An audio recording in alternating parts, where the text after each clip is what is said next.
'Twas 2 days after Christmas, and all up in the shed. It's as cold as a witch's titty, DJ Uncle Bobby said.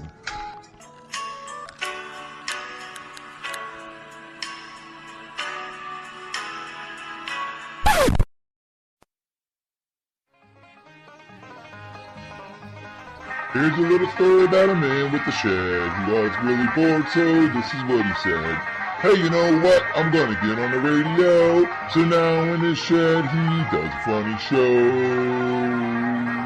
Broadcasting, that is. Radio Gold. It's pretty funny. Yes, what is it, Brick? I would like to extend to you an invitation to the pants party. The pants with the pants. Party with pants. Brick, are you saying that there's a party in your pants and that I'm invited? That's it. Years later, a doctor will tell me that I have an IQ of 48 and am what some people call mentally retarded. Brick, are you just looking at things in the office and saying that you love them? ¿Cómo están, withches? Spanish language news is here. Rick, where'd you get a hand grenade? I don't know. You jumped up a notch.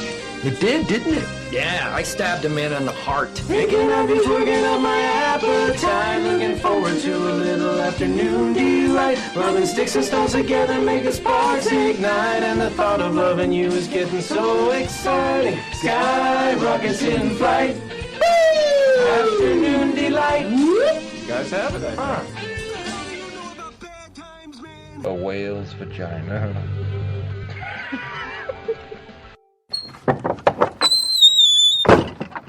And the barn door is open, the shed door, I mean. I am your DJ Uncle Bobby here for the Shed Show. And the title of the episode today is 'Twas 2 days after Christmas, because that's exactly what it is, 2 days after Christmas, 12/27/2013. Going right into the news because I want to get the live talk in while I can, because we got a lot to do, and the kids will be in and out, and we don't want another episode like yesterday, do we? Well, I don't. Maybe y'all do. Apparently, it was Radio Gold. But, I get ulcers from that, so I'll go ahead and talk now, because we got a lot of stuff to do, so we'll go ahead and get to the news, and then I got a lot of stuff to play.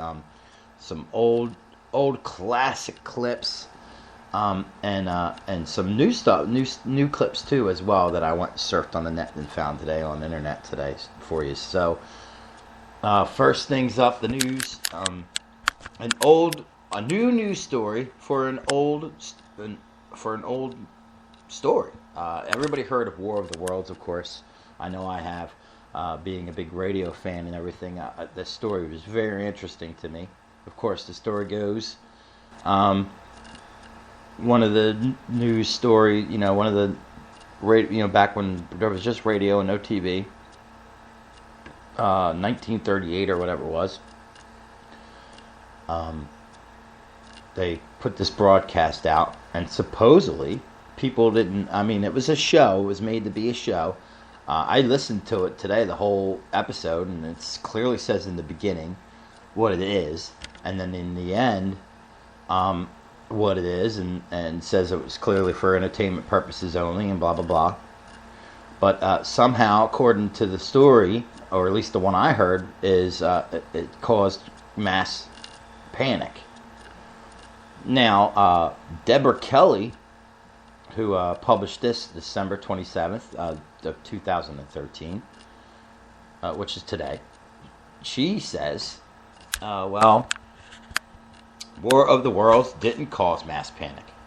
She claims that that was just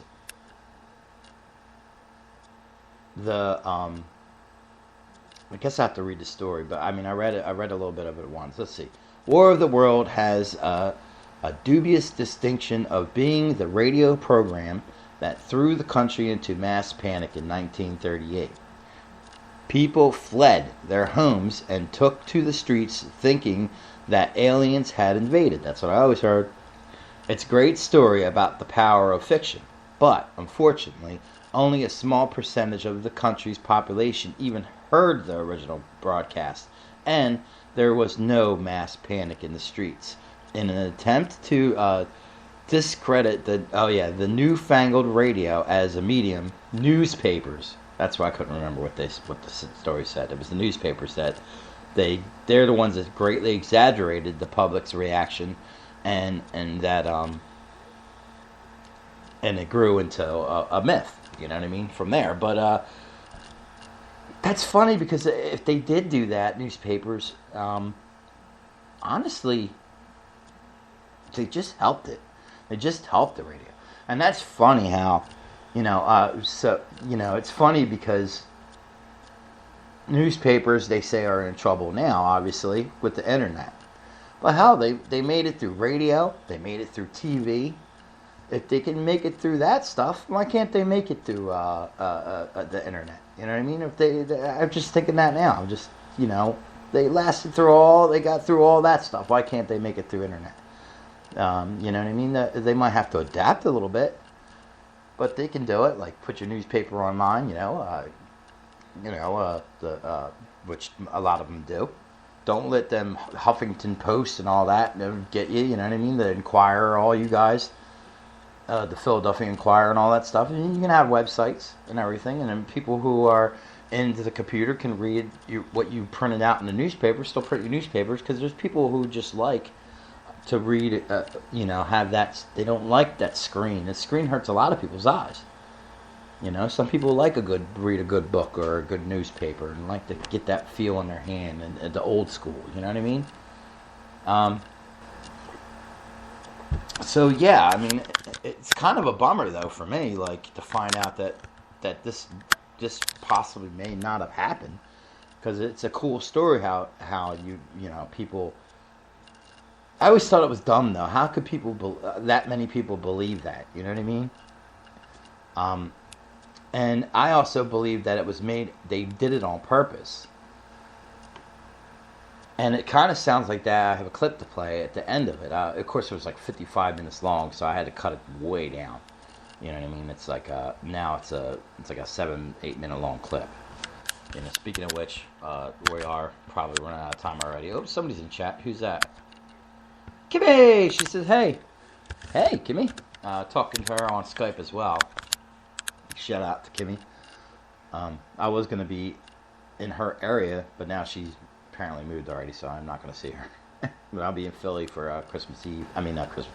For New Year's Day, not New Year's Eve. I'll be here at my sister's. But anyway, we got a lot to go, so I'm not going to do a whole lot of talking. I just thought that was an interesting news story. I got a clip to go with it, and then we got gold coming at you through the rest of the program. So enjoy. I will come back. No, I'll just plug it all right now. There's these clips I found on YouTube called I wish I knew. It's called Dick Figures. Yeah, that's what I said. Dick Figures. DICK. That's coming up later in the program.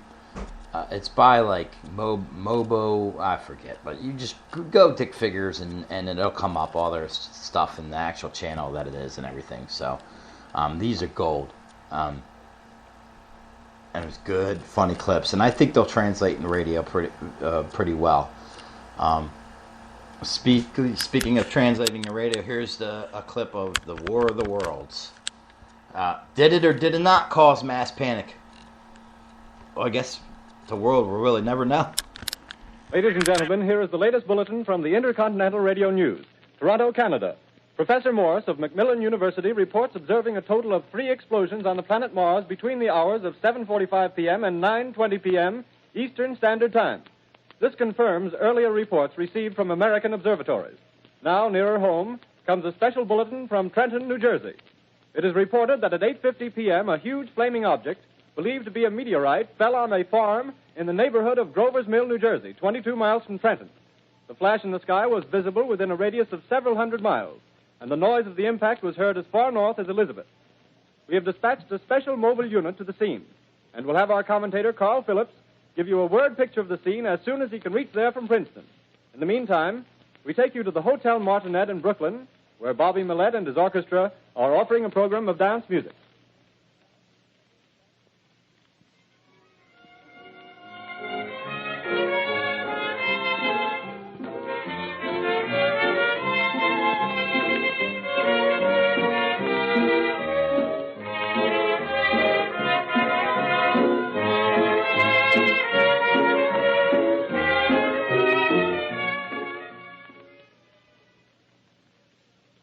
We take you now to Grover's Mill, New Jersey.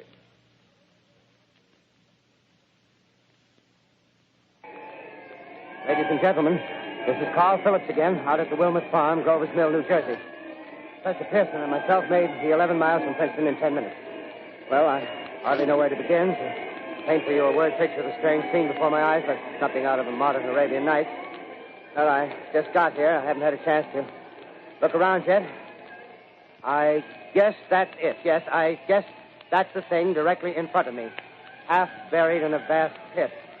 Must have struck with terrific force. The ground is covered with splinters of a tree. It must have struck on its way down. What I can see of the object itself doesn't look very much like a meteor. At least not the meteors I've seen. It looks more like a huge cylinder. Has a diameter of, what would you say, Professor Pearson? What's that? What would you say, what's the diameter of this? About 30 yards. About 30 yards. The metal on the sheath is, well, I've never seen anything like it. The color is sort of yellowish white. Its curious spectators now are pressing close to the object in spite of the efforts of the police to keep them back. Getting in front of my line of vision. Would you mind standing one side, please, while the police are pushing the crowd back? Here's Mr. Wilmot, owner of the farm here. He may have some interesting facts to add. Mr. Wilmot, would you please tell the radio audience as much as you remember of this rather unusual visitor that dropped in your backyard? A step closer, please. Ladies and gentlemen, this is Mr. Wilmot. Well, I was listening to the radio. Closer and louder, please. Pardon me? Louder, please, closer. Yes.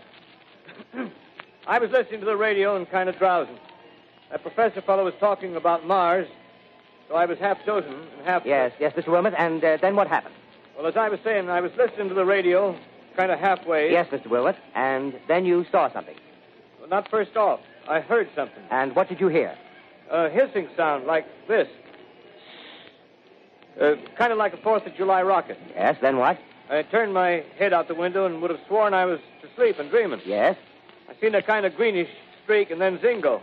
Something smacked the ground, knocked me clear out of my chair. Well, were you frightened, Mr. Wilmot? Well, I ain't quite sure.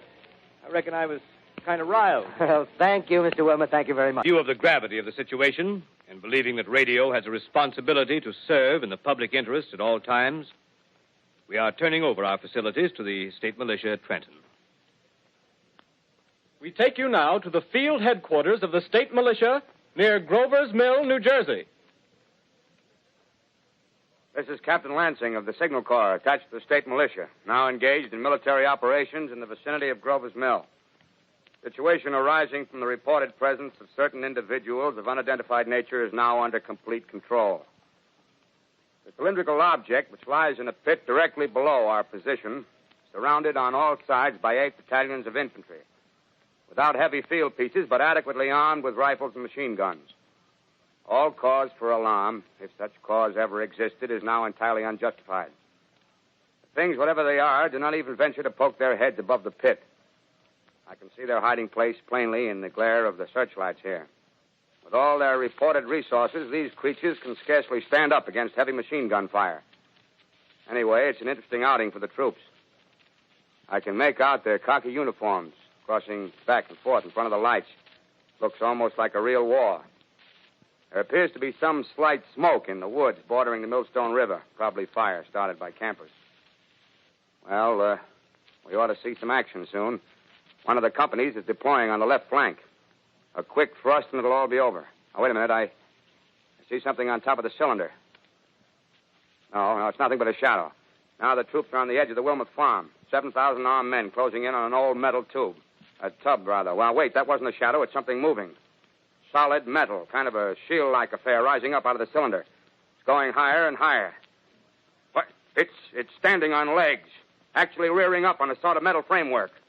Now it's reaching above the trees and the searchlights are on it. Hold on. 2X2L calling CQ. 2X2L calling CQ. 2X H2L calling CQ, New York. Isn't there anyone on the air? Isn't there anyone on the air? Isn't there anyone? 2X2L. Out of character, to assure you that the War of the Worlds has no further significance than as the holiday offering it was intended to be. The Mercury Theater's own radio version of dressing up in a sheet and jumping out of a bush and saying boo. Starting now, we couldn't soap all your windows and steal all your garden gates. By tomorrow night, so we did the best next thing. We annihilated the world before your very ears and utterly destroyed the CBS. You will be relieved, I hope, to learn that we didn't mean it, and that both institutions are still open for business. So goodbye, everybody, and remember, please, for the next day or so, the terrible lesson you learned tonight. That grinning, glowing, globular invader of your living room is an inhabitant of the pumpkin patch, and if your doorbell rings and nobody's there, that was no Martian, it's Halloween.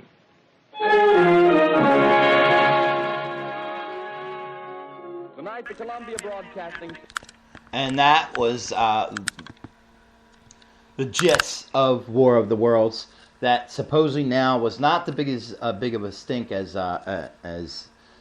one may think. So, and now here comes. We're not going to get to a lot of stuff that I wanted to get to, but I do want to represent. Here's a clip, and we'll try to play a couple of these if we can. Dick Figures. From Mondo Media on they're on YouTube. Go check out their channel. These are great. These are gold. So here's that, and we'll be back after this.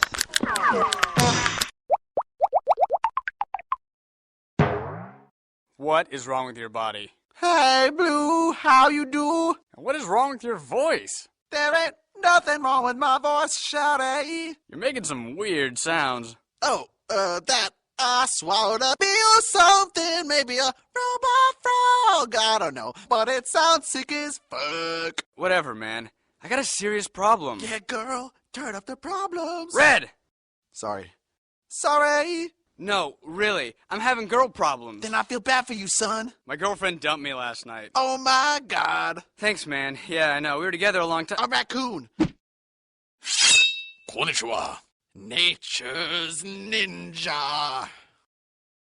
Oh, shit. You sound really stupid. Yeah, right. My voice sounds tight as fuck. Hey, ladies, you like the sound of my voice? I can't hear you. I said, do you like the sound of my voice?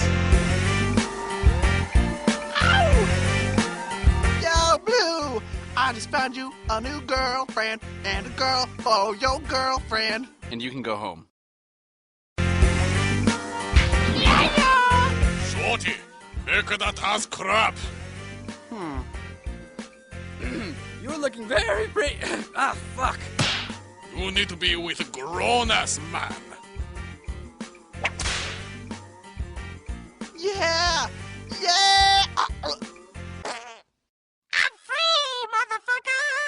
Oh, damn, it was a bee. Yes, woman, I like your movements. Sayonara. Oh, man, I'm so sorry for you. You had everything. Wow. Yep. Well, looks like everything's back to normal.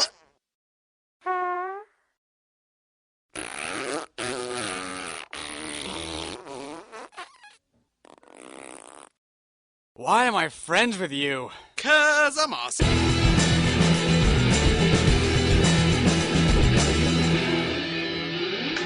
Twas 2 days after Christmas, and all up in the shed. It's as cold as a witch's titty, DJ Uncle Bobby said.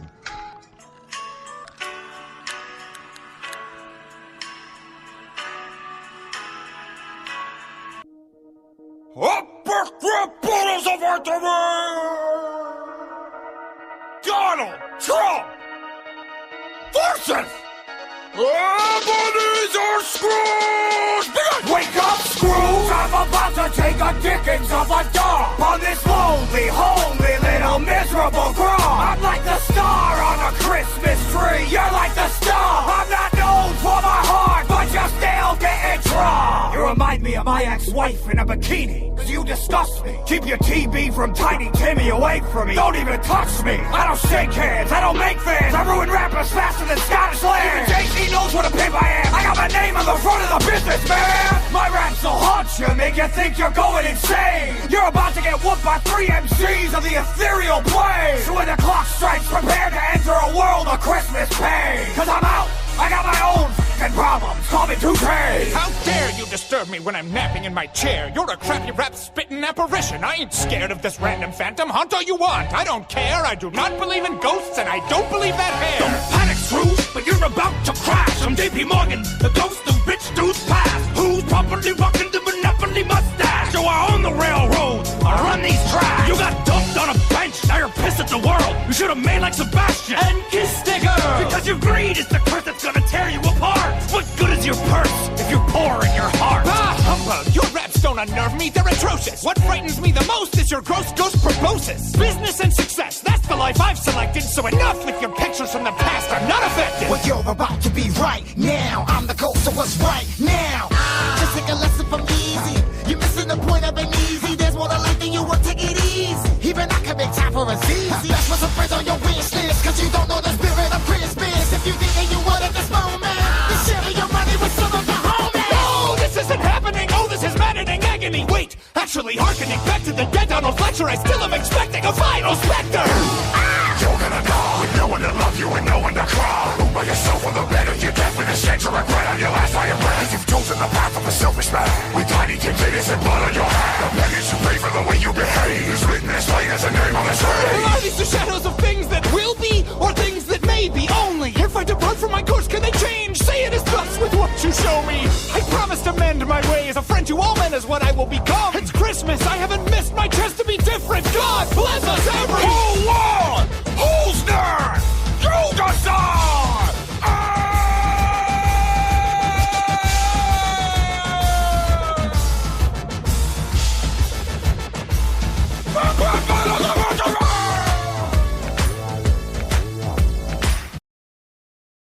What the fuck are you doing? So we are back, and we're about to wrap this up. I had Joe with me, and then I didn't. I know, that sucks.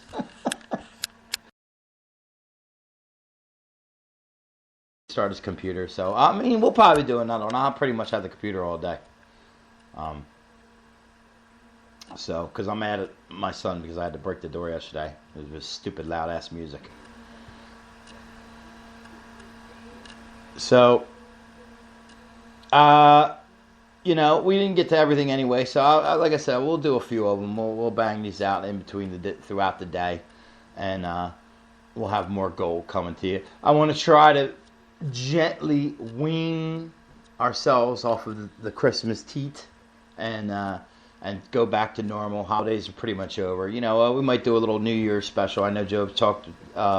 Me and Joe talked off air about something that. So maybe we'll put a little New Year's thing together or something like that. Talk about what we're doing. Talk about, of course, everybody's favorite thing. What's that list you do when you're your New Year's resolutions and all that shit. And we'll probably do something like that. We'll figure it out. So look forward to more episodes of the Shed Show. For now, we're closing the door. We're closing the shed doors, my friends, and we'll see you soon.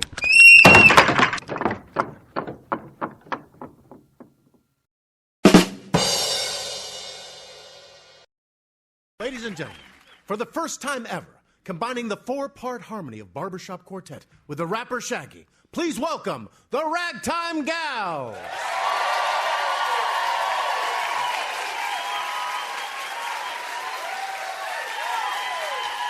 Yo, man. What do you want, man? Well, my girl just caught me. You let her catch you? I don't know how I let this happen. With who? The girl next door, you know. Oh, man. I don't know what to do. Say it wasn't you. All right. Honey came in and she caught me red-handed, creeping with the girl next door. Picture this, we were both buck naked, banging on the bathroom floor. How could I forget that I had given her an extra key? All this time she was standing there, she never took her eyes off me. How can you grab this woman access to your villa? She has had the witness while you're clinging to your pillar. You better watch her back before she turns into a killer. Best to use the situation not to call the Bina. To be a true player, have to know how they play. If they say a night, convince her say a day. Never admit to a word when she say. And if she claims, tell her, baby, no way.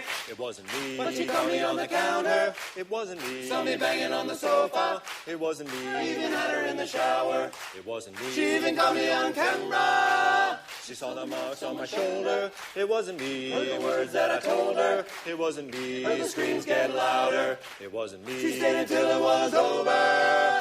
Honey came in and she caught me red-handed, creeping with the girl next door. Picture this, we were both buck naked, banging on the bathroom floor. I had tried to keep her from what she was about to see. Why should she believe me when I told her it wasn't me? Honey came in and she caught me red-handed, creeping with the girl next door.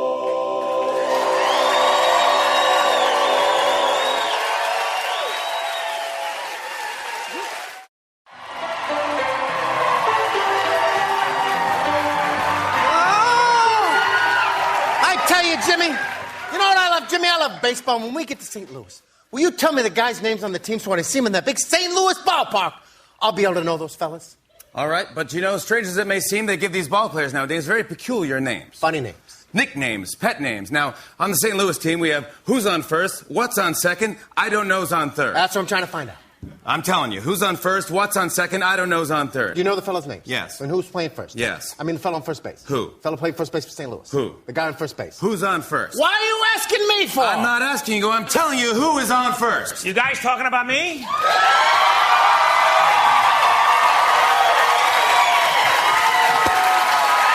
Yes.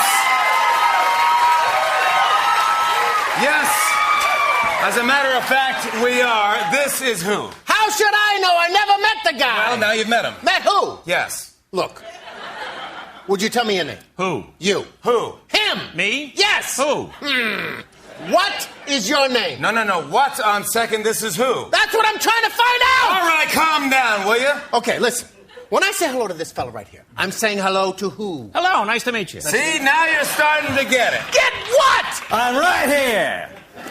And who are you? I'm who? What? Yes? Who's this fella? No, who is that fella? I am who? Who am I? How am I supposed to know? What's your name? No, what is his name? I'm not asking you what his name is. I'm asking you, who is this fella right here? That's right. But what's his name? What is my name? You don't know your name. Of course I do. Well, then tell me. What? Your name. What? What's wrong with this guy? Who? What? Yes? No, I think he's got a hearing problem. Who? What? Yes? Look. Can't you see him talking to him? Who? What? Who? What? Who? What? Who? What? Boys, settle down. Now then, I'm glad that's all cleared up. He's who and what's his name? I don't know! All right, gentlemen, I couldn't help overhearing your conversation.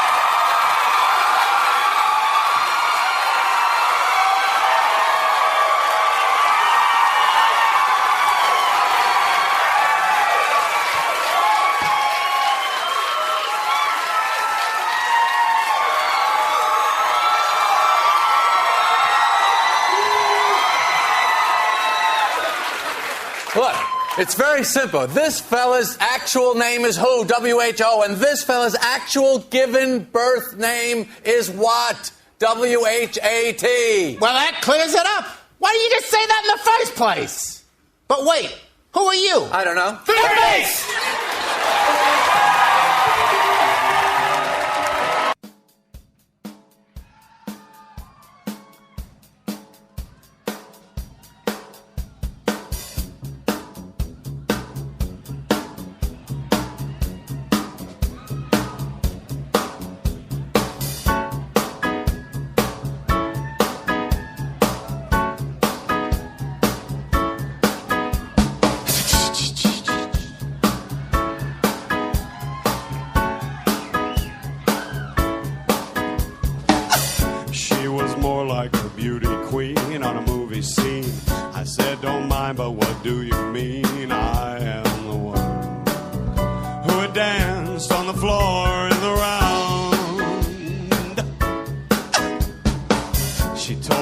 Her name was Billie Jean, and she caused a scene, and every head turned with eyes that dreamed of being the one who had danced on the floor in the round. People always told me, be careful what you do, don't go around breaking young girls' hearts.